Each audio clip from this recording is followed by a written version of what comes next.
আরু, ঘুম থেকে উঠলি? মৃদু স্বরে শিউলি বেগম ডাকল অতি আদরের একমাত্র কন্যা আদ্রিতা আরুষি। সবাই ভালোবেসে আরু বলে ডাকে। কি রে মা, তোর আজকে ভার্সিটির প্রথম দিন, দেরি হয়ে যাবে তো, তাড়াতাড়ি আয়। ব্যস্ত হাতে টেবিলে নাস্তা সাজাতে সাজাতে আরুকে আবারও ডাকলেন শিউলি বেগম। আরু মা। কথা সম্পূর্ণ করার আগেই শিউলি বেগম অনুভব করল কেউ একজন পিছন থেকে মমতাময়ী ভাবে জড়িয়ে ধরল। তিনিও বুঝে গেলেন এ আর কেউ না, তার আদরের কন্যা আরু। মা, এত মিষ্টি করে ডাকলে কি ঘুম ভাঙতে চায়? বলতে বলতে মাকে ছেড়ে চেয়ারে বসল। তোকে উচ্চ শব্দে ডাকতে যে আমার ভয় হয়। কেন মা, প্লিজ বলো না। গত 3 বছর ধরে বলে আসছো, কিন্তু কেন আমাকে ধমক দাও না, বকা দাও না? আমি ভুল করলেও কিছু বলো না কেন? মা প্লিজ বলো মা। একটা কালো রাত ঘনিয়ে আসে, অন্ধকার। এর চেয়ে তীব্র অন্ধকার মনে হচ্ছে ধ্বংসলীলার সময় এসে গেছে। চারিদিকে হাহাকার, চিৎকার, কি যে অসহ্যকর যন্ত্রণা। এই বুঝি সব নিস্তব্ধ হয়ে যাবে, সব শেষ হয়ে যাবে। পড়ে যাচ্ছে একটা গোলক ধাঁধা, সব পড়ছে, কেউ জোরে জোরে বলছে, বাঁচাও, বাঁচাও আমায়, বাঁচাও আমার মিষ্টিকে, বাঁচাও। মা, কি হলো? কোথায় হারিয়ে গেলে? আরুষির ডাকে ধ্যান ভাঙল শিউলি বেগমের। হন্তদন্ত হয়ে বলে উঠল, না, কোথাও না, তুই তাড়াতাড়ি খেয়ে নে, দেরি হচ্ছে তো। কি ব্যাপার, মা মেয়ে আমাকে রেখে নাস্তা সেরে নিচ্ছে? না বাবা, আমি মাত্র আসলাম। তুমিও বসে যাও, আজ আরুর প্রথম দিন, ভুলে গেলে? না গো শিলু, বলি নাই, এই জন্যই তো আজ গেট আপ চেঞ্জ করলাম। Get up change? Shiuli Begum তার স্বামী এনায়েত আহমেদের কথা বুঝতে পারল না। তুমি বুঝবে না? তারা বাবা মেয়ে খেয়ে বের হয়ে গেল। শিউলি বেগমও বেশ কিছু জিজ্ঞেস করে নাই। মন তো সেই কালো অন্ধকার ধ্বংসের পাহাড়ে পড়ে আছে। কি ছিল সে মহিলা? সে আর মিষ্টি, যার কথা ভাবতে গেলে আজও গায়ের লোমগুলো ভয়ঙ্করভাবে দাঁড়িয়ে যায়। বাতাসের আহ্বান করে, ঝড় তোলার প্রস্তুতি নেই। কেন এত ভয়ঙ্কর? কাউকে কিছু বলতে না পারার একটা তীব্র কষ্ট লুকানো জানা নেই কারোর। শহরের নামকরা এক ভার্সিটির মাঠে হট্টগোল লেগে আছে। সবাই হতবাক দৃষ্টিতে তাকিয়ে আছে। কি থেকে কি হলো বোঝা গেল না। কানাঘোষা শোনা যাচ্ছে, একটা কি দুটো। কারোর চোখে ভয় তো কারোর চোখে লজ্জা। আবার কেউ ফান মোডে দাঁত বের করে মিটিমিটি হাসছে। তবে শব্দ যেন নিজ কানে শোনো বারণ। কি হয়েছে অনেকে বুঝতে পারছে না, তবুও ভিড় ঠেলে উপচে পড়ছে সকলে কি হয়েছে জানতে। আসলে হয়েছেটা কি? হট্টগোলের মাঝখান বরাবর এক রমণী চোখ দিয়ে অনবরত বুলেট বৃষ্টির মতো পানি পড়ছে। দেখে মনে হচ্ছে সাগরের সকল পানি আজ এই রমণী ধারণ করেছে নিজ চোখে। নিচের দিকে তাকিয়ে আছে অপমানে, অসম্মানে নাকি ভয়ে বোঝা যাচ্ছে না। তবে চোখের পানির শব্দ যেন খুব ভয়ঙ্কর আওয়াজ তুলছে নীরবে গোলকধাঁধার মাঝে। রমণীর থেকে 1 কি 1.5 হাত দূরে দাঁড়িয়ে আছে সুদর্শন এক যুবক।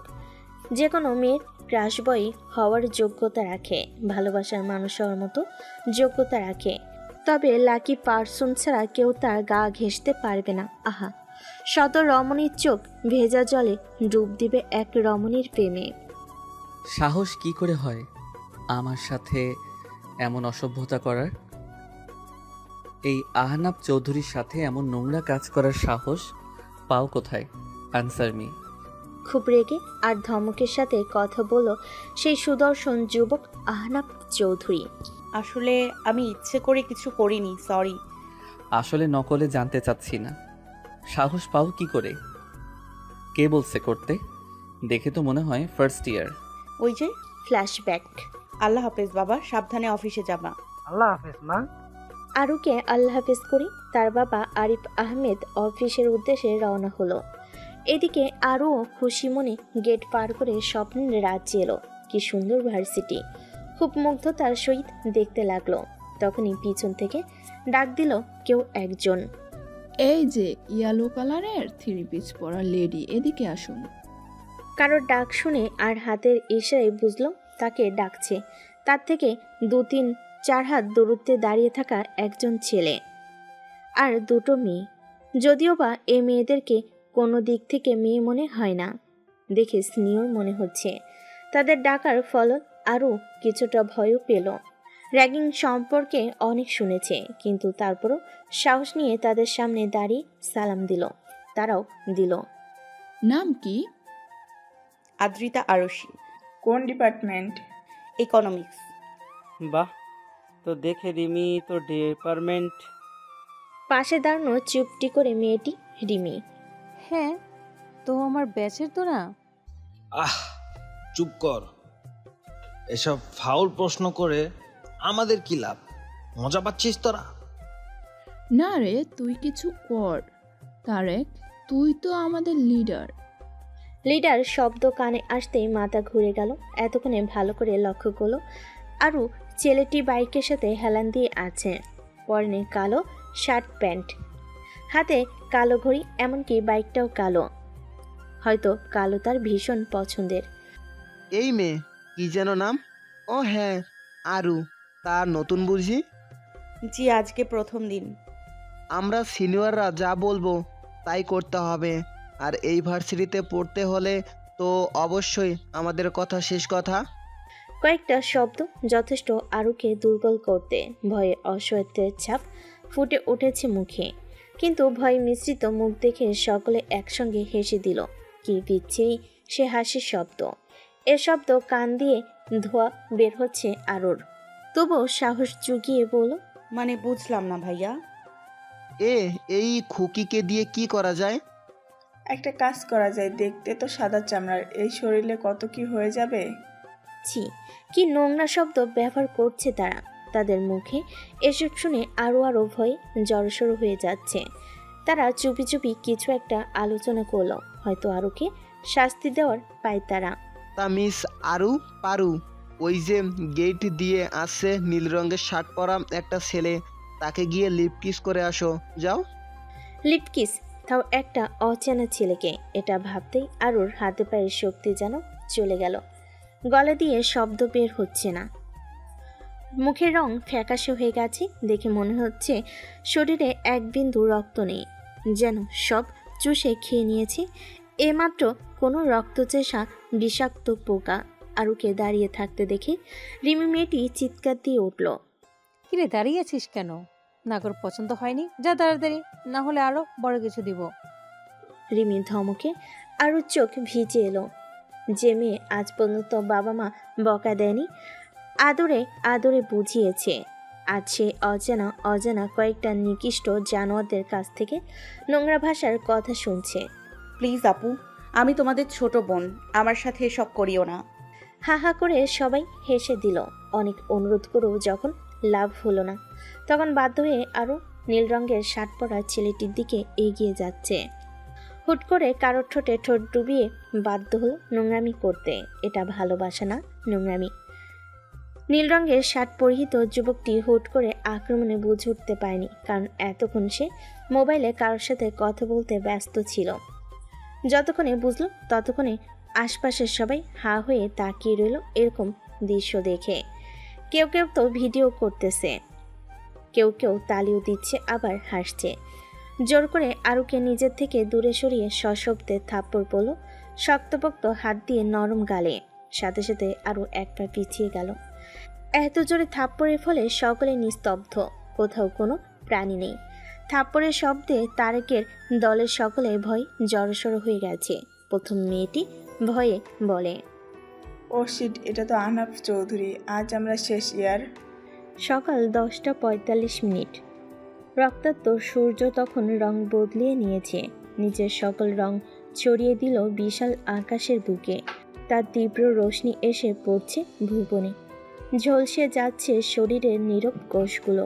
ঘেমে একাকার কাপড় লেগে আছে শরীরের ভাঁজে ভাঁজে। তীব্রতা থেকে বাঁচতে প্রাণমন খুলে দুহাত তুলল সবাই। একই সুরে সকলের প্রার্থনা করছে আল্লাহর কাছে, দয়া করুন খোদা, একটু রহমতের বৃষ্টি দেন, বাঁচান আপনার মানব কুল সহ সকল প্রজাতিকে, আপনার সৃষ্টিকে। এই উত্তপ্ত গরম যে আর সহ্য হচ্ছে না। তবুও থেমে নেই কেউ, ছুটে যায় সকলে ব্যস্ততার দুয়ারে। তেমনি বড় থেকে ছোট বাদ যায়নি, বৃদ্ধ ও সকলে উপেক্ষা আর আশার আলো নিয়ে ছুটে চলে এ প্রান্ত থেকে ওই প্রান্তে। নামকরা ভার্সিটির সামনে সেই ছোট মেয়েটি, বয়স তার কতই বা হবে, 20 কি 21, অসম্মানে অপমানে জর্জরিত হয়ে আছে। তবুও করুণা করে কেউ দেয়নি পানির পিপাসা মেটাতে। সবাই তো বিনা টিকিটে সিনেমা উপভোগ করছে। তার সামনে রগ ফুলে ওঠা লাল বর্ণ ধারণ করার যুবকটি হাজারো মেয়ের ক্রাশ, আবার ছেলেদের আইকন। অথচ সকলে আফসোস করছে, নাকি মজা লুটছে কেউ জানে না। ওই যে ভাইয়া আপু দাঁড়িয়ে আছে, ওনারা বলছেন আপনাকে। ব্যাস একটু বলে চোখ নামিয়ে নিল, বলতে পারল না কিছু। কি করে নিজ মুখে বলবে এই অসম্মানের কথা। আরুর আঙ্গুল ইশারার দিক লক্ষ্য করে চোখ পড়ল তারেকের গ্রুপের দিকে। এরা ভার্সিটির জুনিয়রদের প্রচুর র্যাক দেয়, তবে কেউ মুখ খোলে না, গোপনে থাকে তারা। আর আহনাফ চৌধুরীর সামনে তো আসার নাম নেয় না। কথায় আছে না, 7 দিন চোরের 1 দিন মালিকের। আজ ঠিক তাই হলো। আহনাফ তাদের দিকে রক্তচক্ষু চাইল। এদিকে আসার কথা মুখ দিয়ে কিংবা হাত দিয়ে বলতে হয়নি। তার এক চাহনি যে সব উত্তর মিলিয়ে দেয় সকলকে। তারেক ভয়ে ভয়ে সামনে এলো। আমাকে চিনিস? কি হলো বল, চিনিস আমাকে বাস্টার্ড? তারেক সহ সকলে চিনে বলে স্বীকার করলো। তোদের সাহস কি করে হলো আমাকে লিপ কিস করার জন্য বলিস? আসলে ভাই, আমরা আপনার কথা বলি নাই। সাহস করে একজন বলল। মানে? আমরা নীল রঙের শার্ট পরা একটা ছেলেকে ইশারা করছি, কিন্তু মেয়েটা আপনার সাথে করবে জানতাম না। ওদের কথা শুনে আরো ভয় হতে লাগলো। এসবের মাঝে আহনাফ বেল্ট খুলে তারেক সহ তাদের গ্রুপের সকলকে মারতে লাগলো আর বলতে থাকলো। কি বললি অন্য ছেলেকে? আমি না, আমি কেন? অন্য কোনো ছেলেকে কিস করা কতটা অসম্মানের জানিস? তোরা র্যাক দিয়ে কতগুলো মানুষের জীবন তছনছ করছিস জানিস? মারের চোটে তারেকের বন্ধুরা চিৎকার দিয়ে কান্না করছে আর বারবার ক্ষমা চাচ্ছে। এদিকে আরুর পুরো শরীর অন্ধকার করে ছেড়ে দিয়েছে বিরাট মাঠের এক টুকরো জায়গায়। কিছু পড়ার শব্দে সকলে তারেকের দিক থেকে নজর সরিয়ে দেখে আরু অজ্ঞান। ডাক্তার আঙ্কেল, মেয়েটা হঠাৎ অজ্ঞান হলো কেন? আয়না, আমি জানি না আসলে, তবে প্রেসার অনেক লো, আবার হয়তো মারের কারণে। মার? খুব অবাক হলো আহনাফ। হ্যাঁ, মেয়েটার গালে মারের চিহ্ন দেখলাম, হাতের 5টা আঙ্গুল স্পষ্ট। মারের কথা শুনে আহনাফের নজর গেল আরুর দিকে। এতক্ষণে সে ভালো করে আরুকে লক্ষ্য করলো, তখন রাগে খেয়াল করেনি। আরুর দিকে আহনাফের দৃষ্টি যেন আটকে গেল। আনহাব, আনহাব। জি ডাক্তার আঙ্কেল, কিছু বলছেন আমাকে? হ্যাঁ বলেছিলাম, কিন্তু তুমি কোথায় হারিয়ে গেলে? কোথাও না, বলুন কি বলবেন। আমি ঘুমের ইঞ্জেকশন দিয়েছি, ঘন্টাখানিক বাদে জ্ঞান ফিরে আসবে। তবে মেয়েটা দুর্বল, উঠলে নার্সকে ডেকে দিও, ওকে নাস্তা আর ওষুধ দিতে হবে। Okay uncle. ডাক্তার চলে গেল। কেবিনে এখন শুধু 2টি মানব, কারোর মুখে শব্দ নাই। একজন তো অজ্ঞান, সেন্স নাই, সে কোথায় আছে, কি অবস্থায় আছে, দুনিয়ার কোনো হুঁশ তার নেই। আরেকজন মায়াভরা দৃষ্টিতে তাকিয়ে আছে তার দিকে। গালের দাগটা ফর্সা গালে ঝলমল করছে। অপরাধ বোধ হচ্ছে, কি করে এই মিষ্টি মেয়েকে মারল। সরি, তবে মারার আগে যদি তোমাকে খেয়াল করতাম, এখনের মতো অনুভূতি যেটা পাচ্ছি সেটা পেয়ে যেতাম। খুব মায়া হয় তোমাকে দেখলে, মনে হয় সারাক্ষণ তাকিয়ে থাকি। আরও তখন অজ্ঞান হওয়ার পর আহনাফ ওকে হাসপাতালে নিয়ে আসে। বাতাসের গন্ধ ভেসে যায় নাকি সব, তবে কিছু পোড়া বাতাসও ভাসিয়ে নিতে পারে না। এ যে বাতাসে এলোমেলো চুল উড়িয়ে নিয়ে যাচ্ছে, গাছের ফুল ঝরে গেল, তাতে যেন কারোর খবর নাই। অন্ধকারের চারিদিকে দূর ল্যাম্পপোস্টের আলোর এক টুকরো রোশনি এসে পড়ছে খোলা বারান্দায়, তবুও তারা নাই তার আলো জ্বালানোর। অথচ কিছু ঘন্টা আগে পাখিরা ছুটে গেল আপন নীড়ে, ফিরে এলো আজকের দিনকে বিদায় দিয়ে।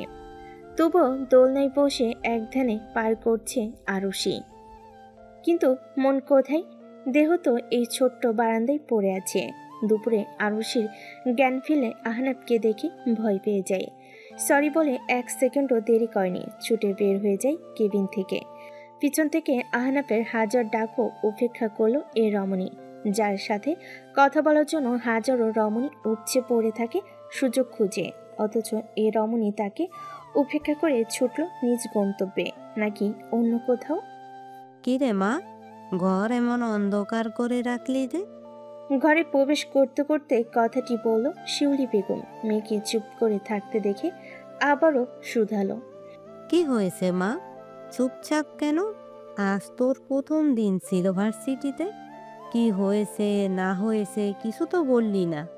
কথাটি বলতে বলতে আরুর মাথায় হাত বুলিয়ে দিল। স্নেহময়ী ছোঁয়া পেয়ে অদর ভেঙে অশ্রু ঝরল দু নয়ন দিয়ে। উপচে পড়ল মমতাময়ী মায়ের বুকে। এখানে সব শান্তি, কেউ বকে না, কেউ কিছু বলে না। মেয়েকে কাঁদতে দেখে শিউলি বেগম চমকালো, সাথে ভয় পেল। কি হয়েছে আদরে মেয়ের? কেন এমন বন্যায় ভাসছে কলিজার টুকরো? কাঠপোড়া রোদ্দুর, কোথাও শীতল বাতাস নেই। শূন্য হয়ে আছে গাছের পাতা, অলসতায় ঘিরে আছে পাতাগুলোকে। নড়লে যেন ঝরে যাবে সবগুলো। নড়তেও কষ্ট হয়, আলসেমি ভর করেছে। বাতাসের ছিটে ফোটাও নেই কোথাও। শহরের নামি দামি অফিস আদালতের মানুষ আর সে খবর কি জানবে? এসির ঠান্ডা হাওয়ায় আরামে নরম গদির চেয়ারে বসে কাজ করলে কি উত্তপ্ত গরম সহ্য করে মাঠে কাজ করার কষ্ট বুঝবে? কখনো না। গাড়ি চলছে নিজ গতিতে, লাল সবুজ হলুদ বাতি পড়ছে যাওয়ার বিঘ্ন ঘটাতে। তবুও ছুটে যায় সবে জ্যাম ঠেলে নিজ গন্তব্যে। খুব স্পিডে ছুটে আসছে গাড়ি, সে তো ছুটে আসছে, থামার নাম নিচ্ছে না। চারিদিকে কি হচ্ছে দেখার প্রশ্ন আসে না। চোখের পলকে ছুটে যাচ্ছে, কোথায় যাচ্ছে জানা নেই। চৌধুরী ভিলায় ঢুকলো ছুটে আসা গাড়িটি। ডোর খুলে বের হলো আহনাফ চৌধুরী। বড় বড় কদম ফেলে ভিতরে প্রবেশ করলো দোতলায়। ঐতিহ্য আর আধুনিকতার ছোঁয়া চারিদিকে ছড়িয়ে রয়েছে। কিরে আহনাফ, তুই এই সময় বাড়িতে? কিন্তু আহনাফ পিছনে ফিরেও দেখল না। সোজা উপরে গিয়ে নিজের রুমে ঢুকে পড়ল। মমতাময়ী মায়ের বুক ধক করে উঠল। কি হলো ছেলে? অসময়ে এসে আবার কথা বলল না? রেগে নেই তো? আফসানা চৌধুরী এসব ভাবতে ভাবতে উপর থেকে ভাঙচুরে শব্দ পেল।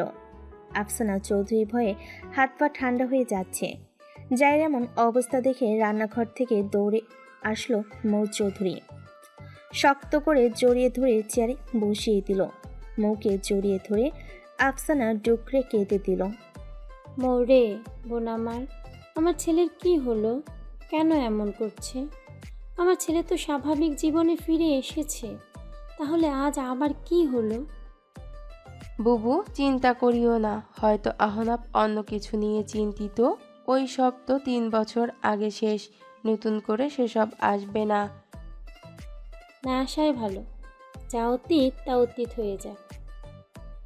মৌ জানে এসব বলে তার যা নিজেকে সান্ত্বনা দিচ্ছে। তবে আহনাফ তো এতদিন চুপ ছিল, হাসি খুশি ছিল। হুট করে আজ আবার কি হলো? পুরনো ঘাকি নতুন করে জেগে উঠল। হাজারো প্রশ্ন, কিন্তু উত্তর নেই। উত্তরের খাতা শূন্য। এতক্ষণ সব ভেঙে চুরে শেষ করে পুরো রুম উল্টাপাল্টা করে ফেলেছে আহনাফ। রাগ নাকি অভিমান কিছু বোঝা যাচ্ছে না মুখ দেখে। 2 হাত দিয়ে মাথার চুল টেনে ধরে আছে। এলোমেলো হয়ে বসে আছে। কাছের টুকরো ছড়িয়ে ছিটিয়ে পড়ে আছে বিছানার চাদর, ফুলের স্পর্শ করে আছে। ফ্ল্যাশব্যাক। আর ওর জ্ঞান ফিরল। আহনাফের চোখ খুশিতে নাকি চিন্তামুক্ত হলো জানা নেই, কিন্তু ঝলমল করে উঠল। আহনাফকে নিজের সামনে দেখে এক লাফে উঠে বসলো আরও। সরি ভাইয়া, আমি কিছু করিনি, সরি। এই বলে এক দৌড়ে কেবিন থেকে বের হয়ে আসলো। আহনাফ কিছু বলতে গিয়ে বলতে পারল না। তার আগে ছুটে চলে আসলো আরও। পিছন থেকে আহনাফ দৌড়ে আসলো কয়েকবার। এই মিস, শুনুন। আপনি দাঁড়ান। আরে এই মেয়ে, দাঁড়াচ্ছেন না কেন? কিন্তু কোনো লাভ হয়নি। ততক্ষণে আরও হাসপাতাল থেকে বের হয়ে আসলো। বর্তমান এটা অপমান ছিল নাকি রাগ নাকি অভিমান বুঝতে না পেরে বাসায় এসে সব তছনছ করলো আহনাফ এতক্ষণ, কিন্তু হঠাৎ শান্ত। কি করে হলো? কি হলো মা, কাঁদছিস কেন? মায়ের বুক থেকে মাথা তুলল আরও, চোখ মুছে বলল, অনেকের আপন মানুষ থাকে না, তাই না মা? মেয়ের মুখে এমন কথা শুনে ধক করে উঠল বুক। এ বুঝি খালি হয়ে যাবে মায়ের কোল, আবারও শূন্যতা বয়ে আনবে। মনে মনে বলল আরও, কেন এমন বলছিস মা? আজ আসার সময় দেখলাম এক বৃদ্ধ কাঁদছে, তার কেউ নেই। সরি মা, ক্ষমা করো আমাকে। আমি তোমাকে মিথ্যা বললাম, সত্যিটা জানানোর সাহস নাই আমার। আল্লাহ সবাইকে একদিন না একদিন তার কাছে নিয়ে যায়, এটাই নিয়ম। এসব নিয়ে ভাবিস না। ছোট্ট একটি শব্দে শেষ করে দিল উত্তর। মেয়েকে মনমরা দেখে শিউলি বেগম আর কথা বলল না। উনি চান না এক প্রসঙ্গ থেকে অন্য প্রসঙ্গে যেতে। যা চলে গেছে তা চলে গেছে, সেসব ভেবে লাভ নাই। মেয়ের মাথায় হাত বুলিয়ে চলে গেলেন। আরও আকাশের চাঁদকে পর্যবেক্ষণ করলো। কি ভাবলো জানেনি, আবার সব চুপ যেন গভীর রাত। দূরে গাড়ির শব্দ কানে ভেসে আসে, আশেপাশে বাচ্চাদের চিল্লাচিল্লির আওয়াজ ভেসে যায়। আরিফ চৌধুরীর একমাত্র সন্তান আহনাফ চৌধুরী, তার স্ত্রী আফসানা চৌধুরী। কিছু শারীরিক সমস্যা থাকার কারণে দ্বিতীয়বার আর সন্তানের সুখ পাননি তারা, কিন্তু তাতে তাদের আফসোস নেই। আরিফ চৌধুরীরা দুই ভাই এক বোন। বড় আরিফ চৌধুরী, ছোট আরাফ চৌধুরী, তার স্ত্রী মৌ চৌধুরী। তাদের দুই কন্যা শিশির চৌধুরী আর কুয়াশা চৌধুরী। একমাত্র বোন আরিফা চৌধুরী, তিনি এই পৃথিবীর ভালোবাসা ত্যাগ করেছেন আল্লাহর ডাকে। পুরো পরিবার একদিন মারা যায়, সাই ছাড়া কিছুই পায়নি তারা। কেউ জানে না কি হয়েছে তাদের সাথে, শুধু এটুকু জানে কেউ নাই। তুমি বলো আমি কি করেছি? রেগে গিয়ে থাপ্পড় দিলাম, তাই বলে আমাকে ইগনোর করবে? আহনাফ একটা ছবি হাতে নিয়ে অভিযোগের ভান্ডার খুলে বসলো। ছবিতে থাকা 22 বছরের এক রমণীকে দেখে ভারী মিষ্টি, কাজল টানা চোখ দেখলে মায়া হয়। কে এই মেয়ে? দিনমণি ক্লান্ত হয়ে পড়েছে, ঘুমে তলিয়ে যেতে চাই। চারিদিকে ঝাপসা হয়ে যাচ্ছে, স্পষ্ট সব অস্পষ্ট হতে শুরু করলো।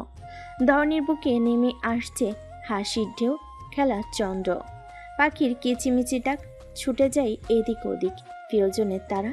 এ যেন এক অদ্ভুত মায়া, ভালোবাসার টান, হাজারো অনুভূতি ঘিরে আছে। বাতাসে একটা মৃদু ছোঁয়া বয়ে আনছে প্রশান্তি। এলোমেলো হয়ে উঠছে চুল, এসে পড়ছে বারান্দায় অবস্থিত নারীর শরীরে আনাচে কানাচে, মুখে ঢেকে যায় বারবার। তবুও বিরক্ত ছুঁতে পায়নি তার মুখে কোথাও। আচমকা কারোর স্পর্শ পেয়ে মেয়েটি কেঁপে উঠল। শক্তপোক্ত হাতের ছোঁয়ায় সারা শরীর অদ্ভুত অনুভূতি সৃষ্টি করল। তুমি আমার এক আকাশসম প্রেম হবে, আমি দিব্যি তোমায় রাখবো মনের খাঁচায় বন্দি করে। তুমি হাজারো অনুভূতির চেয়ে বেশি কিছু হবে। আমি শিউলি বকুল ফুলের মালায় তোমায় রাঙিয়ে দিব অবশেষে। থুতনি কাঁধের মাঝে রেখে কথাটি বলল যুবক। এবার মেয়েটিকে ছেড়ে নিজের দিকে ঘুরিয়ে চুল সরিয়ে দিল। চুল সরাতে মেয়েটির মুখ স্পষ্ট হলো। আহনাফ ভাইয়া? এ দৃষ্টি, আমি তোর ভাই হই। তো মামাতো ভাই কি ভাই হয় না? না, সব মামাতো ভাইরা ভাই হয় না। কি বলো এসব? মামা মামি মাম্মা বাবা শুনলে কি বলবে বলো তো? আর তুমি এসব কি শুরু করলে? কি শুরু করলাম আমি আবার? কিছু তো এখনো করি নাই।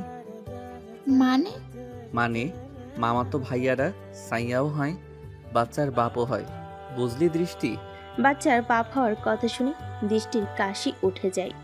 দৃষ্টিকে কাশতে দেখে দুষ্টামি কণ্ঠে আহনাফ বলে ওঠে, বাব্বা, এখন থেকে এত শুধু বলছি, কিছু করার আগে এ অবস্থা করলে কি হতো? কেউ শুনলে খারাপ ভাববে ভাইয়া। রাখ তোর ভাইয়া, আর শুনলে কি হবে? বিয়ে দিয়ে দিবে। আমি তো এটাই চাই। ভাইয়া, আমরা ভাই বোন। হ্যাঁ, আমরা ভাই বোন, কিন্তু আপন ভাই বোন না। তুই আমার মায়ের পেটে বোন না যে বিয়ে করতে পারবো না। মামাতো ফুপাতো ভাই বোন, আর মামাতো ফুফাতো ভাই বোনের বিয়ে হয়। কি? দৃষ্টি কথা বলার আগে আরেকটা মিষ্টি কণ্ঠে সুর ভেসে এলো। আপু, মা তোকে ডাকছে। বলতে বলতে মিষ্টি ঘরে চলে আসলো। আরে আহনাব ভাই এখানে কখন আসলেন? একা আসছেন? আপনি দেশের বাইরে কবে যাবেন? শুনলাম স্কলারশিপের আবেদন করেছেন, পাইছেন? আরে থাম থাম মিষ্টি, এত প্রশ্ন একসাথে করলে হবে? কি রে, তুমি কি যেন বলতে আসলি? হ্যাঁ আপু, তোকে মাম্মা ডাকছে। আচ্ছা, আমি তাহলে গিয়ে শুনে আসি। এই বলে দৃষ্টি চলে গেল আর আহনাফ মিষ্টির সাথে আড্ডা দিতে বসলো। মিষ্টি আর দৃষ্টি 3 বছরে ছোট বড় হওয়ার ফলেও সকলে তাদের টুইন ভাবতে বাধ্য হয়। তাদের দুজনের চেহারার গঠন এক, পাশাপাশি একসাথে দাঁড়ালে চেনার উপায় নেই কে দৃষ্টি কে মিষ্টি। স্বাভাবিকভাবে টুইনদের চেহারা মিল থাকে, তবে দৃষ্টি মিষ্টি টুইন না হয়েও টুইন আজ সকলের কাছে। টুনুং টানুং শব্দ মুখরিত সব। ডাইনিং টেবিলে খেতে বসেছে এনায়েত আহমেদ, আরুষি আর শিউলি বেগম। হালকা চামচের শব্দ, খাওয়ার শব্দ আর নিঃশ্বাস ব্যতীত আজ সব চুপ। মন খারাপের বার্তা আজ দুয়ারে এসে কড়া নাড়ছে ক্ষণে ক্ষণে। মা, আরুষি আর শিলু, আমার একটা কথা বলার আছে। বলো না, কি বলবে? বাবার কথা শুনে আরুষি চোখ তুলে দেখল। আমার কলিগ ইয়াসিল মামুন তার ছেলের জন্য আমাদের আরুর কথা বলেছে। তারা আরুকে তাদের বাড়ির বউ করতে চায়। তোমরা কি বলো? আমি কি বলবো, আরও সিদ্ধান্ত আমাদের সিদ্ধান্ত হওয়া উচিত। আপনি কি বলছেন? আমি কিছু বলি নাই, বললে তো আর মেয়েকে দিয়ে দিতে পারি না। মেয়েরও পছন্দ অপছন্দ আছে। মা, তুই কি বলিস? তখন বাবা মার কথা চুপ করে শুনছিল আরু। এখন চোখ তুলে একবার বাবা একবার মাকে দেখল। তোমরা যা ভালো মনে করো। মা দেখো, ইয়াসিল ভাইয়ের সাথে আমার সম্পর্ক অনেক আগ থেকে। সরকারি চাকরি করা লোকেরা কত এদিক সেদিক করে টাকা ইনকাম করে, কিন্তু এই ইয়াসিন ভাই সৎ মানুষ। তাই ভাবছি ওনাদের কাল আসতে বলি। তুই কি বলিস মা? তোমার ইচ্ছে বাবা, তুমি যা ভালো মনে করবে। খাওয়া শেষ করে সকলে যার যার মতো উঠে গেল। মেয়ের সিদ্ধান্ত পেতে এনায়েত আহমেদ গেলেন ইয়াসিন মামুনকে কল দিয়ে আসার কথা বলার জন্য। আমি এক অসহায় পথিক, জায়গা দিবি আমায় তোর মনের কোনায়। কি শুরু করলে আহনাব ভাইয়া? আবার ভাইয়া? দিলি তো মুডটা নষ্ট করে। এই প্রেম করতে এসে কেউ ভাইয়া ভাইয়া করে? তুমি তো সামনের মাসে চলে যাবা, তখন এসব প্রেম কই থাকবে? এই বুকের মাঝে। বাপাসে আঙ্গুল দিয়ে ইশারা করল। যদি মেনে না নেয়? নিবে না কেন? আমরা যে ভাই বোন। আবার ভাই বোন? এই তুই আমার মায়ের পেটে বোন না কি? আমি তোর মায়ের পেটে বোন যে মানবে না, হবে না এসব বলছিস? আর একবার ভাইয়া ভাইয়া করলে থাপড়াইয়া গাল লাল করে দিব বেয়াদব। কিরে চুপ কেন আছিস? তুমি তো কথা বললে বকা দাও। বকা খাওয়ার কাজ করলে আদর করব? অবশ্যই তুমি চাইলে করতে পারি, করব। আদরের কথা শুনে লাফ দিয়ে উঠল দৃষ্টি। দিন দিন এই মানুষটা এমন নির্লজ্জ বেহায়া হয়ে যাচ্ছে। এই বদলোকের সাথে কথা বলেই অসহ্য লাগে এখন, খুব অসহ্য। কিরে গালি দেওয়া শেষ? আমি কখন গালি দিলাম? এ যে মনে মনে। তুমি বুঝি মনও পড়তে পারো? হ্যাঁ পারি তো, তবে সবার না, শুধু তোরটা। বাসায় যাব। আর একটু থাক না। না, আজ ক্লাস বাদ দিয়ে তোমার সাথে প্রেম করতে আসছি। জানলে আমাকে ঘরবন্দি করবে তোমার ফুপু। তুই তাহলে মানছিস আমরা প্রেম করি? আমি কখন বললাম? একটু আগে। দৃষ্টিকে চুপ হয়ে যেতে দেখে আহনাফ হো হো করে হেসে দিল। বেশ বুঝলো ভুল করে ভালোবাসার কথা প্রকাশ করে ফেসে গেল যে। থাক, লজ্জা পেতে হবে না, চল তোকে বাসায় দিয়ে আসি। তুমি যাবা? হ্যাঁ, আমি না গেলে এখানে কেউ আছে, থাকলে বল, নিয়ে যাবে তোকে। না, চলো চলো। শাড়ির আঁচল পড়ে আছে এলোমেলো হয়ে, চুলগুলো আছে অযত্নে, বারবার কানে বাজছে। ভার্সিটিতে পড়তে পাঠান মেয়েকে নাকি নোংরামি করতে পাঠান? এটা ওই ভাইরাল মেয়েটা না? ধরনীর বুকে এনে দিয়েছে অমাবস্যার কালো রাত। পুরো ভবন ডুবে আছে আধারে গর্ভে, সেই সাথে ডুব দিয়েছে আরুদের ফ্ল্যাটটাও। কিন্তু ঘণ্টাখানেক আগেও তাদের ফ্ল্যাটে কৃত্রিম আলো ঝলমল করছিল, আর এখন সব কেমন যেন নিস্তব্ধ। এই যেন এক মৃত্যুপুরী ফ্ল্যাশব্যাক। এনায়েত ভাই, মেয়েকে নিয়ে আসুন, আমরা আমাদের বৌমাকে দেখি একটু। হ্যাঁ হ্যাঁ নিশ্চয়। কি গো, যাও আরুকে নিয়ে আসো। জি আনছি। আরু, তুই রেডি তো? রুমে ঢুকে মেয়ের গায়ে নীল রঙের জামদানি শাড়ি, মাথায় কাঁচা ফুলের গাজরা, হাতে চিকন একজোড়া চুড়ি, চোখে চিকন করে কাজল। ব্যাস, কি সুন্দর মেয়েটার সাজ। শেষ, চোখ জুড়িয়ে গেল। মাশাল্লাহ, কারণ নজর যেন না পড়ে। আমি রেডি মা। চল মা, ওনারা অনেকক্ষণ আগে এসেছে। আসার পর তারা তোর কথা বারবার জিজ্ঞেস করছে। মাথায় ঘোমটা ঠিক করে দিয়ে মেয়ে নিয়ে গেল পাত্রপক্ষের সামনে।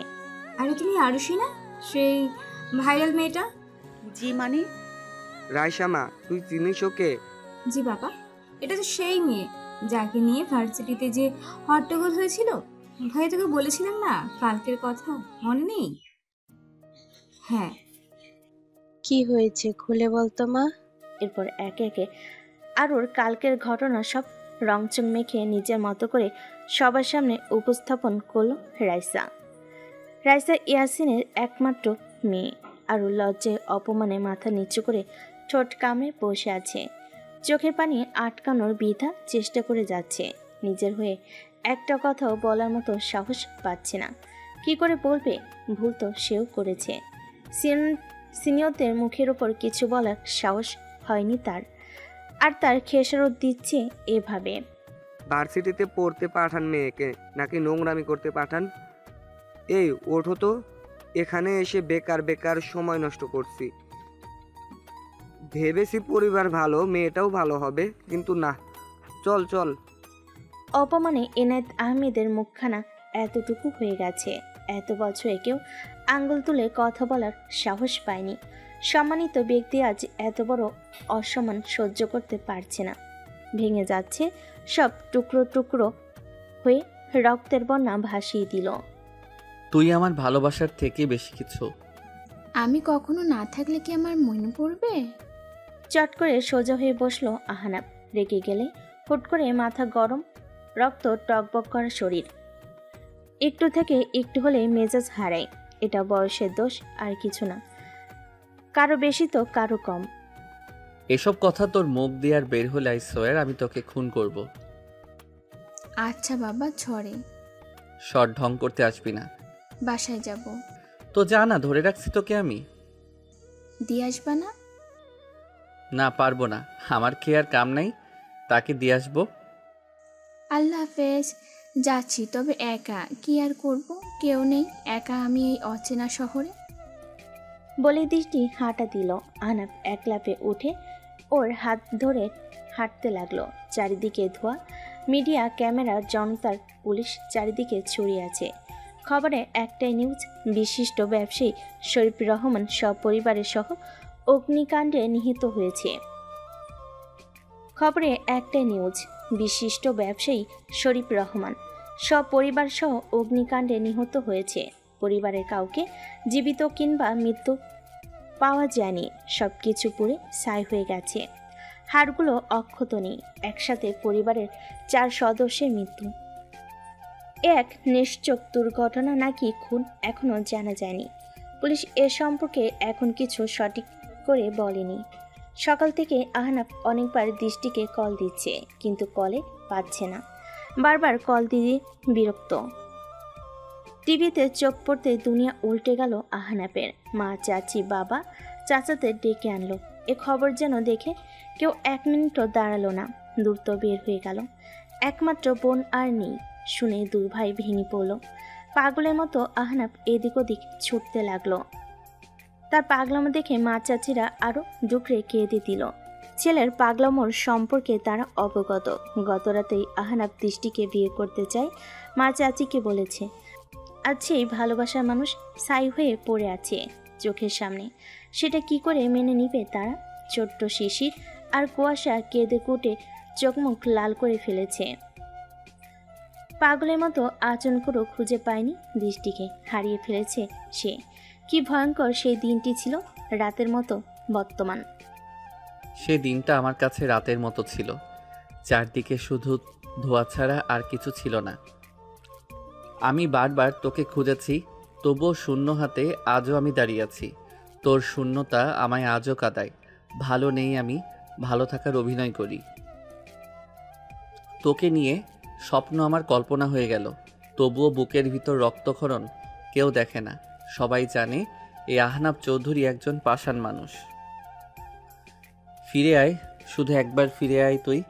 বুকের মাঝে লুকিয়ে রাখবো তোকে। কোনো বাজখাই ঈগল কিংবা শকুন নজর তোর উপর আর পড়তে দিব না। সেদিন আমি ব্যর্থ ছিলাম, আজ আমার সব থেকেও তুই শূন্যতায় কিছুই আমার নেই। তোর না থাকা আমায় পুরাই দৃষ্টি। খুব ভালোবাসি তোকে, তবুও আল্লাহ তোকে আমার করলো না। কোনো ম্যাজিক কি হয় না দৃষ্টি? দরজার কড়া নাড়ার শব্দে হন্তদন্ত হয়ে ছবিটি আবারও সযত্নে লুকিয়ে ফেলল। কে এ মেয়ে বাবা? আমার স্ত্রী। ধরনীর বুকে আধার কেটে নেমে এলো আলোর মেলা। হাসি খুশি সুখের আবার দেখা দিল। কিচিমিচির পাখির ডাক, মুখরিত সকালের সূর্যের তেজ পাল্লা দিয়ে বাড়ছে ছুটে চলে মানুষের ব্যস্ততা, দৌড়ঝাঁপ।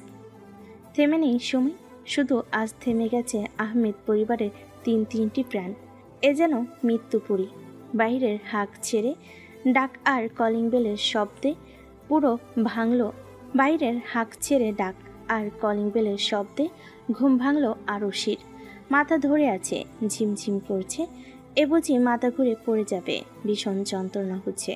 তবুও বাহিরের এত মানুষের চিৎকার খুব বিরক্তিকর মনে হচ্ছে। কিছু কি হলো? ঘড়িটা ঠিক বিছানা বরাবর সামনে দেওয়ালে পড়ার টেবিলের ঠিক উপরে সেট করা ঘড়িতে নজর পড়তে সময় তখন 7টার ঘরে ছুঁয়ে আছে। মিনিট হবে হয়তো 15 থেকে 17। এত নিখুঁতভাবে দেখেছি কিনা বোঝা গেল না। এত সকালে আমাদের ফ্ল্যাটের সামনে এত মানুষের আওয়াজ কেন? নিজেকে নিয়ে প্রশ্ন করলো, তবে উত্তরের চার দেওয়ালের মাঝে নেই। দরজার ওপাশে সকল উত্তর হাজির হয়ে আছে। করে নার্সে উত্তর প্রবেশ করবে বলে, কিন্তু খোলা হচ্ছে না দুয়ারখানি। শরীরের শক্তি নেই কোনো অলসতা, তবুও ভয় মনে কাজ করছে। কলিং বেলের শব্দে শিউলি বেগম ও এনায়েত আহমেদ বাসার রুমে উপস্থিত হলেন। অন্য দিনের চেয়ে আজকের দিনটা আলাদা, তবুও সব উপেক্ষা করে শিউলি বেগম দরজা খুলতে অগ্রসর হলেন। তার স্বামী এনায়েত সোফায় গা হেলিয়ে দিল। পত্রিকায় চোখ বোলাতে কানে ভেসে এলো বিচ্ছিরি সব কটু কথা। প্রতিবেশী নামে এরা যা ঘটে তার চেয়ে বেশি রটায়, এটাই তাদের স্বভাব। শিয়ালের কাছে মুরগি পাহারা দেয় কে ভাই? হ্যাঁ মা, ক্লাস হবে না, চলে আসছি। বলি ভাবি, এত কিছু হয়ে গেল, তোমরা ঘুমোচ্ছ? শরীর ভালো না ভাবি, তা হঠাৎ এত সকালে তোমরা সবাই আমাদের ফ্ল্যাটের সামনে? কিছু কি হয়েছে? বলি হারি, খবর কি রাখনি কিছু? আর রাখলে কি এত শান্তির ঘুম আসতো? কারে কি কন ভাবি, এরা তো জন্ম দিয়েই খেলাস। সমস্যা তো হয় আমাগো মতো মানুষদের। পরিষ্কার করে বলবেন কি হয়েছে? আর এইসব বাজে কথা কেন বলছেন? বাজে কথা এ শুনে আমরা নাকি বাজে কথা বলি? সাত সকালে এসেছি তোমার মেয়ের জন্য যে রাস্তায় বের হওয়া দায় যে খবর দিতে। মেয়ের কথা মানে আরুর কথা, এরা কি জেনে গেল? মনে মনে ভাবল শিউলি বেগম, তবুও না জানার ভান করে বলল, আমার মেয়ে কি হয়েছে? এ তো দেখি কিছুই জানে না। তা তোমার মেয়ে ভার্সিটিতে উঠতে না উঠতে যে নষ্টামি করে বেড়াচ্ছে সে খবর রাখো। অপরদিকে নিজের নাম বারবার কানে আসতে আরও বুঝে গেল তাকে নিয়ে এই হট্টগোল। কিন্তু কি বলছে তা পুরোপুরি স্পষ্ট না। দরজা খুলে সামান্য কান খাড়া করে বাহিরে থাকা প্রতিবেশী নামক বিষাক্ত প্রাণীগুলোর কথা শুনতে লাগলো। এসব নষ্টামি বাজারের মেয়ে আমাদের সোসাইটিতে বদনাম করবে। এর জন্য আমাদের সবার ছেলে মেয়ে নষ্ট হবে। হ্যাঁ হ্যাঁ, এসব মেয়েদের যখন এতই পুরুষ দেখলে মাতাল মাতাল অবস্থা, তা মেয়ে পতিতালয়ে দিয়ে আসেন, ব্যবসাও হবে ভালো, গায়ের রং তো মন্দ না। দেখো, ভালো মনে করছি আপনাদের, আমার সন্তানদেরও তো আরও এ মেয়ের মতো হতে বলি কি, যে ভুল করলাম আজ বুঝেছি। সে আর কি উদাহরণ দিতাম ওকে, আজ বুঝতেছি বড্ড ভুল করেছি। এসব মা তো সমাজকে কুলুষিত করবে। হয় আপনারা এই সোসাইটি ছেড়ে যাবেন, না হয় আপনারা নিজের মেয়েকে ত্যাগ করবেন, না হলে ভদ্র সমাজে আপনাদের কোনো জায়গা নেই। আমার মেয়ে নষ্ট? আরে ওদিন দেখলাম আপনার স্বামী সৈয়দ ভাইকে কলিগের সাথে রিক্সায় ডলাডলি করে বসে আছে। শুধু তাই না, হাতে হাত রেখে গা ঘেঁষে গল্প করছে। তিনি মহান পুরুষ, আপনি তার মতো পুরুষের অর্ধাঙ্গিনী। আমার স্ত্রী সে হিসেবে সেফটি জোনে আছে, আর আপনি কি বললেন পতিতালয়ে গিয়ে আসতাম, ব্যবসা হবে? আপনার ছেলে মেয়েকে দিয়ে বুঝি করেন? মুখ সামলে কথা বলুন এনায়েত ভাই। আপনার মেয়ে নষ্টামি করছে বলে আমার ছেলে মেয়েদের দিকে আঙ্গুল তুলবেন না, আমরা এটা মেনে নিব না। কে বলে মেনে নিতে? আমি বলেছি? আমার স্ত্রী মেয়ে কেউ বলেছে? কেউ বলে নাই। তবে চোখের দেখা তো আর মিথ্যা না, সত্যি কখনো চাপা থাকে না, সত্যি সত্যিই হয়। আপনার মেয়ে যে ডেট করতে গিয়ে ধরা পড়ে হোটেলে পুলিশের কেস হয়, এই খবর কি আমরা পাই না ভাবছেন? ভদ্র সমাজ, সোসাইটির রুলস এসব আমাদের দেখাতে আসবেন না। আমার মেয়ে অন্যায় করতে পারে না, ডিজিটাল যুগে এসে কত কিছু করা যায়। এখানে 10 সেকেন্ডের ভিডিও আর এমন কি? আপনাদের উপকার করতে আসলাম, এভাবে অপমান করলেন, কাজটা ভালো করেন নাই।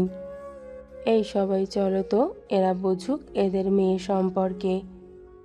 হ্যাঁ হ্যাঁ, জানতো, আমরা বুঝবো, আপনাদের ভাবতে হবে না। কি উপকার করতে আসছে দেখতেই পারছি তো। দরজা বন্ধ কর শিলু, অনেক শুনে চিকিৎসা আর শোনার নাই। ওরা ভুল কি বলল?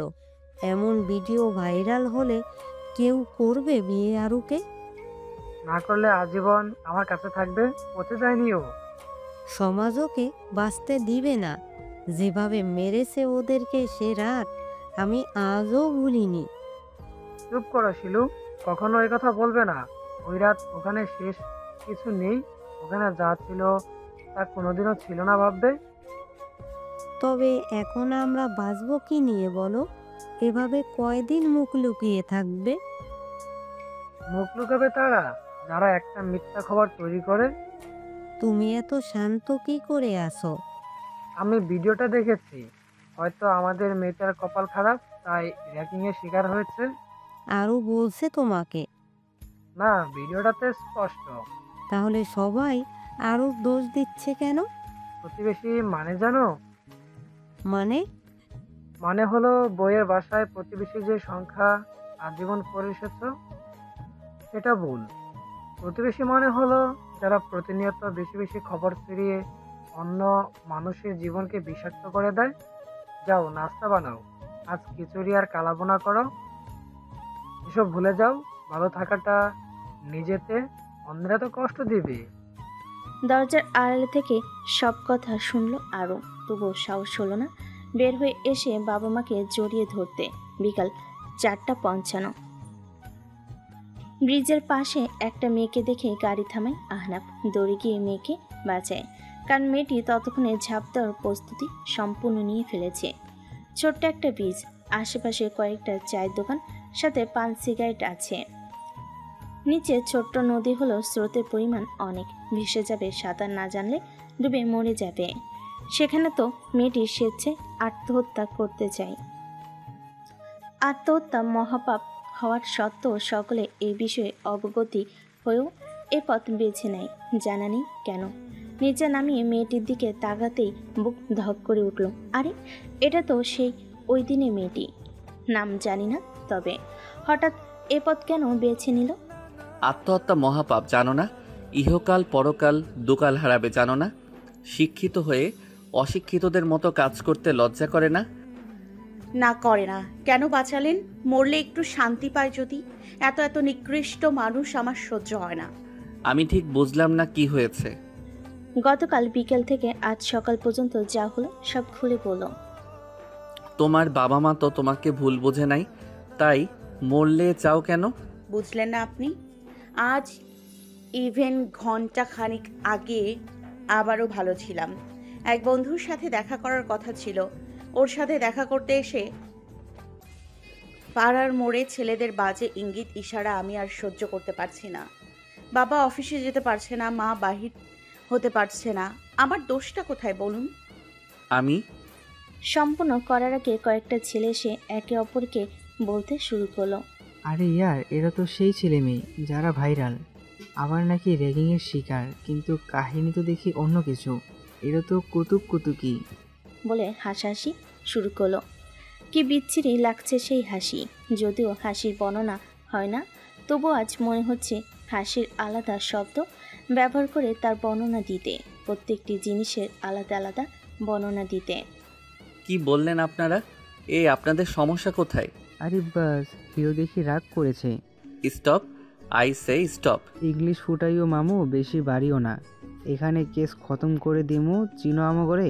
কি করবি কর, দেখি কত সাহস আছে। এক পর্যায়ে হাতাহাতি হতে শুরু করলো। তখন আশেপাশে কয়েকজন মুরব্বি এসে তাদের ছাড়ালো। কিন্তু আহনাফ নিজ পক্ষে যা বলল তারা তা বিশ্বাস করতে গিয়েও করবে না ওই ভিডিও দেখার পর। এদের মধ্যে একজন বলে ওঠে, ওরা নষ্টামি করছে চাচা, আমরা ডাক দিয়েছি বলে আমাদের সাথে মারামারি করেছে। আপনারা মুরব্বী মানুষ, যা বিচার করবেন করেন, না হয় আমরা পুলিশ ডাকবো। হ্যাঁ, বিচার তো হবে। আপনারা আমার কথা শুনুন, এই ভিডিওটা সম্পূর্ণ রাইট না, এখানে গল্প সাজানো হয়েছে। চুপ কর, চোরের মায়ের বড় গলা। কি সব বলছেন আপনি? আপনি আমার বয়সে বড়, তাই বলছি লিমিট ক্রস করবেন না। দেখলেন চাচা, আপনার সাথেও বেয়াদবি করছে, এর শাস্তি পাওয়া উচিত। ছেলেগুলোর কথা আগুনে ঘি ঢালার মতো। তারা কয়েকজন পরামর্শ করে একটি সিদ্ধান্ত নিয়েছে। ছেলে মেয়ে দুটোকে মসজিদে নিয়ে চল, ওখানে ওদের বিয়ে হবে। এভাবে একটা দুটো বিয়ে হলে সবাই ভয় নষ্টমী বন্ধ করবে। What are you mad? কি যাতা বলছেন? চিনি না জানি না বিয়ে করব? দয়া করে চাচা এত বড় সর্বনাশ করবেন না আমার। সর্বনাশ আমরা করি? এ মেয়ে বলে কি? তোমরা যে নষ্টমী করে বেড়াও, তাতে কি সর্বনাশ হচ্ছে না? এদের নিয়ে চল। একরকম জোর করে বিয়ে হলো আহনাফ ও আরুষির। আলহামদুলিল্লাহ, আজ থেকে তোমরা স্বামী স্ত্রী হলে। তোমাদের জীবন সুন্দর হোক। বৈধতার সম্পর্ক হলো আজ থেকে। স্বামী স্ত্রীর সম্পর্কর চেয়ে খাঁটি সুন্দর সম্পর্ক আর কোনোটি নেই পৃথিবীতে। হুজুর অনেক জ্ঞানের কথা বলল, কিন্তু আরও আর আহনাফের কানে গিয়ে তা পৌঁছালো কিনা জানা নেই। আমার স্ত্রী আরুকে উদ্দেশ্য করে কথাটি বলল আহনাফ। ছেলের মুখে এমন কথা শুনে আফসানার হাত পা ঠান্ডায় জমে গেল। মনে হচ্ছে এক বিরাট বরফখণ্ডে ঢুকে গেছে। নড়ার শক্তি হারিয়েছে। মো অবাক চোখে তাকিয়ে আছে। এসব কি বলছিস বাবা? তোর স্ত্রী মানে? হ্যাঁ, আহো, কবে বিয়ে করলি তুই? আমরা জানি না কেন? আর এই মেয়েটাকে তুই চিনিস কিভাবে? বিয়ে আজ করেছি মিনিট 40 আগে। আর সব প্রশ্নের উত্তর কি বাহিরে দাঁড়িয়ে দিব? ছেলের এমন স্বাভাবিক ব্যবহার যেন আফসানা নিতে পারছে না, কেমন যেন শক্ত হয়ে গেছে। জায়ের অবস্থা দেখে শক্ত করে জড়িয়ে ধরল মো। দুয়ার থেকে সরিয়ে আনলো আফসানাকে। মাকে সরতে দেখে আরুকে নিয়ে প্রবেশ করল আফসানা। ততক্ষণে ড্রয়িং রুমে শিশির আর কুয়াশাও উপস্থিত। কাজের মহিলা বলতে সে সময়ে কুসুম খালা ছিল। উনি কানে কম শুনে, তাই এত কিছু ঘটে গেছে ওনার খবর নাই। এক ধ্যানে কাজ করে যাচ্ছে। আরুকে সোফায় বসতে বলল। তখনও আফসানার মুখ দিয়ে শব্দ বের হচ্ছে না। সবগুলো দলা পাকিয়ে বুকের তাজা রক্তের সাথে মিশে গেছে। একমাত্র ছেলে বিয়ে করেছে, এটা তিনি মানতে পারছে না। অথচ তিনি চাইতেন ছেলে বিয়ে করুক, সংসার করুক, কিন্তু এখন কেন মানতে পারছে না। মা ও আদ্রিতা আরুষি, আর আরু ইনি আমার মা, আর উনি হলেন আমার চাচি, আমার আরেক মা। এরা আমার বোন শিশির আর কুয়াশা, দুজনের টুইন। তবে এদের মাঝে অনেক পার্থক্য আস্তে আস্তে জেনে যাবে। ছেলের এমন অমায়িক ব্যবহারে খুশি না হয়ে বরং কষ্টে আফসানা ড্রয়িং রুম ত্যাগ করলেন। যাকে চলে যেতে দেখে মৌ চলে গেল পিছু পিছু। আরও একবার চোখ তুলে সেদিকে তাকিয়ে চোখ নামিয়ে নিল। এটা হওয়ারই ছিল। ভাগ্য কখনো তার সহায় হয় না, কোনো না কোনো কষ্ট বই আনবেই। শিশির, কুয়াশা তোদের রুমে নিয়েছে আরশিকে, ফ্রেশ করিয়ে ওকে খেতে দে। দুই বোন একসাথে ঘাড় কাত করল। তাদের এখানে কিছু বলা নেই, তবে তারা ভীষণ খুশি। তারা ছোট থাকলেও ততটা ছোট ছিল না। সেদিন যখন তাদের একমাত্র ফুপি মারা যায়, তার দৃষ্টি অপর মৃত্যুতে ভাইয়ের কষ্ট তারা দেখেছে। কাজিন হওয়ার সত্ত্বেও আহনাব তাদেরকে নিজের বোনের মতো ভালোবাসে। তারাও আহনাবকে নিজের ভাইয়ের মতো মনে করে। তবে তারা বুঝলো না কেন বড় মা আর মা এভাবে চুপ করে আছে। রেগে আছে নাকি কষ্ট পেয়েছে বোঝা যায়নি। চলো ভাবি, আমাদের রুমে যাওয়া যাক। ভাবি শব্দটি নতুন নয়, তবে আরও জীবনে এক নতুন শব্দ এটি। এই ডাক এই প্রথমবার কেউ ডেকেছে আরুকে। তবে আজ অন্যরকম অদ্ভুত অনুভূতি হলো। হয়তো প্রতিটি সম্পর্কে নতুন নতুন শব্দ যোগ হলে অনুভূতি চেঞ্জ হয়। আরুকে নিয়ে দোতলায় চলে গেল শিশির আর কুয়াশা। নিঃশব্দে বের হয়ে গেল আহনাব। নিজের জন্য বরাদ্দকৃত গাড়িতে বসে কোথায় গেল জানা নেই। আপা, তুমি কি রাগ করছো? না রে ছোট, আমি জানি না আমার এমন কষ্ট লাগছে কেন। একমাত্র ছেলে না বলে বিয়ে করেছে, তাই কষ্ট পাচ্ছ? জানিস ছোট, আমার ছেলে কেমন জানি, এখন আর চিনি না। মানে? 3 বছর আগের কথা মনে আছে? হ্যাঁ আপা, সেদিন কি ভোলা যায়? সেদিন আমার আহু হাঁটু ভেঙে এখানে ঠিক এই জায়গায় বসেছিল, মাথাটা আমার কোলে, আমার কাছে দৃষ্টিকে চেয়েছিল। আমি অবাক, আমার আহু দৃষ্টিকে ভালোবাসে। আমি মা হয়ে খেয়াল করলাম না কেন? হ্যাঁ আপা, মনে আছে। আমাদের দৃষ্টি ছিল রূপে রূপবতী আর গুণে গুণবতী। কি মায়া ভরা চেহারা! আর মিষ্টি, সে কি কম ছিল? না গো, তাকে দেখলে জীবন্ত পুতুল মনে হতো, ধরলে যেন ভেঙে যাবে মনে হতো। জানিস, আমি সব সময় চাইতাম দৃষ্টি না হয় মিষ্টি, কাউকে না কাউকে বউ করব। আর রাহু যখন বলল সে দৃষ্টিকে ভালোবাসে, আমি কি যে খুশি হয়েছি, কি যে আনন্দ হয়েছিল বলে বোঝাতে পারবো না। আমারও আনন্দ হয়েছিল গো আপা। আমিও চাইতাম, কিন্তু আল্লাহ তো আমাকে পুত্র সন্তান দেয়নি। তবুও আহুর জন্য এ ঘরে পুতুলের মতো বউ আসবে ভেবে সে রাতে ঘুম হয়নি। পরের দিন যখন এই খবর পাই আরিফাদের বাসায় সবাই মারা গেছে আর কেউ বেঁচে নেই, আর রাহুর পাগলামি, তখন আমি ভেঙে পড়ি। কি করে সামলাবো আমার ছেলেকে? আর সে ছেলে আজ বিয়ে করলো। আমিও চাইতাম ও সংসার করুক, তাই বলে এভাবে। আপা, একটা কথা বলি। বল। আহু কি দৃষ্টিকে ভুলে গেছে? না রে মো, আমার আহু দৃষ্টিকে ভুলতে পারে না। দৃষ্টির মৃত্যুর 6টা মাস আহু পাগলের মতো পড়েছিল। দুনিয়া ভুলে গেছে। স্কলারশিপ পাওয়া ছেলে সব ছেড়ে জীবন্ত লাশ হয়ে গেছে। এরপর কত কষ্টে ওকে সুস্থ করা হয়েছে তার তোর চোখে দেখা। 3 বছর পর ফিরে এসে সে ছেলের বদল দেখে আমি অবাক। গম্ভীর প্রকৃতির, কথা বলে না, কাজের মধ্যে ডুবে থাকে। সে ছেলে আমার বিয়ে করলো, আমি এটা মানতে পারছি না রে। যার বাবা মানে সে জানে বেঁচে থাকার কষ্টটা। এই দুনিয়ায় ইট পাথর কতটা ভারী।